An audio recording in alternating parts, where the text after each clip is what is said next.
A guy from a posterior fornication nowhere designed a game. He released this online strategy game called General under a name New Game Software. He got like $254 or so out of it. Fans were contacting him and helping to improve one or another part of the game. Then programmer found him and helped with the multiplayer through the internet. The game later became freeware, so it is maintained by the community and is alive to this day. Talking to Dub, Dimka discovered that he also lives in the same posterior fornication nowhere and asked him to write a code for a spaceship for a new game. After working on the new project for some time, they were contacted by another local fan, Alex Art, who created basically all the graphics. Somehow they got in contact with a word of third echelon writer from Moscow, who was not famous, yet was not a complete no-name, some kind of a feed-o-net yet celeb. And he wrote basically the whole plot. Fans and friends were submitting text adventure quests for the game, and the team casually finished one of the best games in the history of humanity. They were looking for a publisher to print the CDs, and IDNS bought the fully completed game for cheap.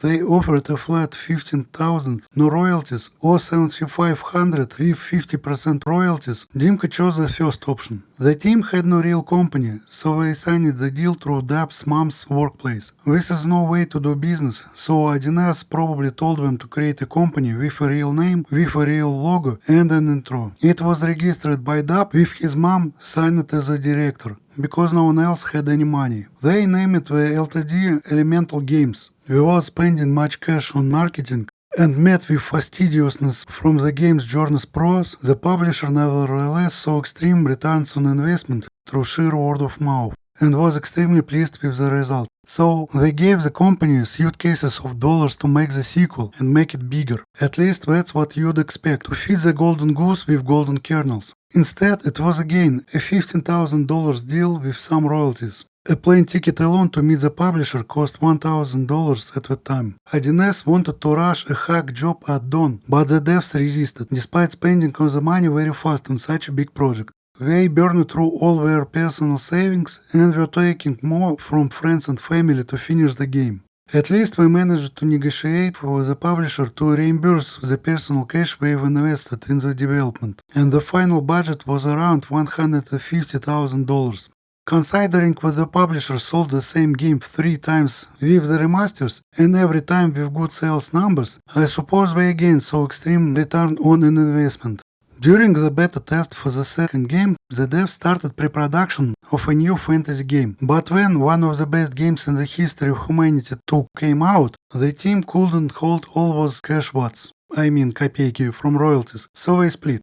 There is not much information about how and why this happened. According to Dimka, KR2 development entirely on their own savings was too hard on the now big team. They never openly say what was the reason. They only say that they had a quarrel with Deb, so he left to make his own games with blackjack and hookers. Since the LTD was registered on his name and his mom, he took it. The remaining team, including Alex Art and Zucker, having at least some income from the royalties, registered a new LTD and named it after one of the alien ships in the first KR, Katauri Interactive. The new company was registered in May 2004, the production on the new IP has started in September, and KR2 was finally released in November.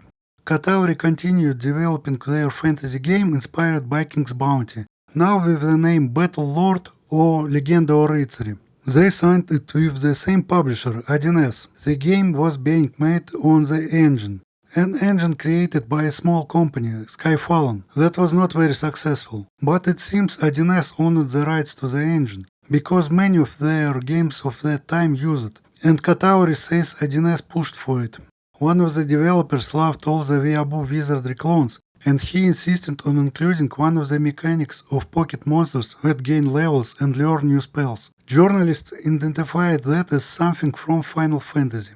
They also got the legendary Treehorn to make the music. It's the guy who did the soundtrack of the Avengers.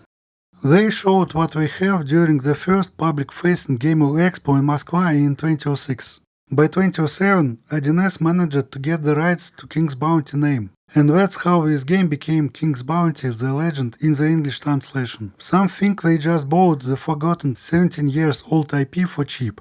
Some think the rights have lapsed, so they easily took the name. Anyway, just the name alone led to Atari licensing the game for the West, increasing the profits considerably. The final product is an interesting reboot make of the elder game. It's a CRPG with turn-based tactical combat, taking place on a dedicated hex grid screen, with your party being numerous mercenaries instead of separate characters. The battles are much deeper and deliberate than in Heroes of Might and Magic, even deeper than in the 5th game with the second add-on. Most units have special skills, and you are forced to swap the army composition all the time due to low availability of reinforcements. The battlefields can have neutral traps, obstacles or treasures. The magic has its own leveling mechanic, and most of the spells are much more impactful when Homum's Curse, Bless and Stone Skin. Though, since the first Homum is a spiritual and mechanical sequel to King's Bounty, there's a lot of familiar units and spells. Then you have the second mana bar with a second type of magic. When you deal or receive damage in battle, you get red mana. You spend red mana with a separate spell book that has a separate XP bar for every separate school of magic. When you are out of combat, you slowly lose the red mana, which encourages you to chain your victories, but at the same time the blue mana refills only out of combat. I first started the game on the middle difficulty, and flipping posterior does the game go crunchy. Even the AC installers who saw me playing said that the game be crunchy. There's a very limited amount of resources in the entire game, and even being very familiar with the mechanics, you usually can win with acceptable losses only one battle out of all currently available across all the locations, including inside your inventory, which in turn gives you just enough resources to go for the next only acceptable battle out of the entire big available area. I had to take a very long break and start from scratch on the easiest difficulty. The battles are good, but a human can take only so much stress with only so much retries of the same battles over and over.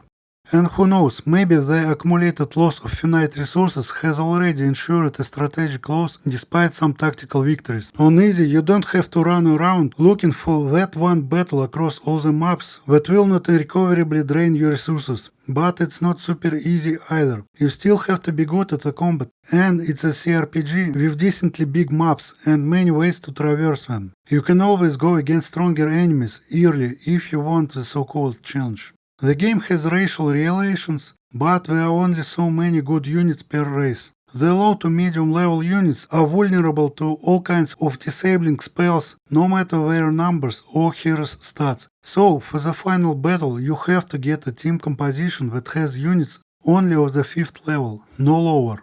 The cartoony art style and the models are pleasant, even if it was already popularized by World of Warcraft and became overrepresented. The animation is high quality, the dragons even choose if we want to fly or if it's faster to just walk towards the target. Though the females are clothed according to the fashion, which means they are not. The storyline is not very original, but it is entertaining. Like an entangled variation of Color of Magic and the first two Disciples. The pacing is slow in the mid-game even on the easiest difficulty, and the overall length is very long, and that's with me accidentally skipping the one-way Dragon World. But otherwise, it's an outstanding alternative to Heroes in single player, especially for people who prefer leveling and combat to logistics simulator and market trading. It's way more fun, varied and interesting. All in all, King's Bounty Reboot is one of the greatest games ever made.